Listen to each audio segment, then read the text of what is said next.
sorting is cheaper in Chile than it is in the US.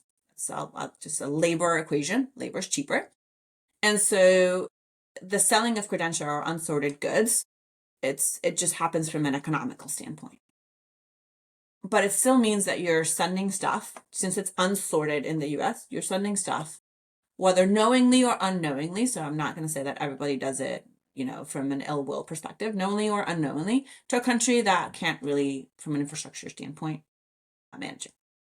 And so there's different ways of tackling that, whether it's putting regulation in to whether it's EPRs that incentivize sortation, or putting more regulation on the importing country of the types and the quality of things that can be imported. So there's different ways that you can address that, or even arming the importing country with technology. So one of our big projects right now is in the north of Chile, which is where most of these clothing gets imported, working with the importers so that the stuff that is bad, it doesn't really get to the informal sellers, right? So it's addressed at the port, basically, and they can then send it to recycling markets, and then you're not, polluting the country in itself. So there's different ways that you can address it. But I think my biggest, flag there is it just needs to be addressed and it needs to be recognized, right? And so secondhand trade by itself, not bad. A lot of communities get a lot of good with it, but just recognize that the secondhand trade today also trades in waste.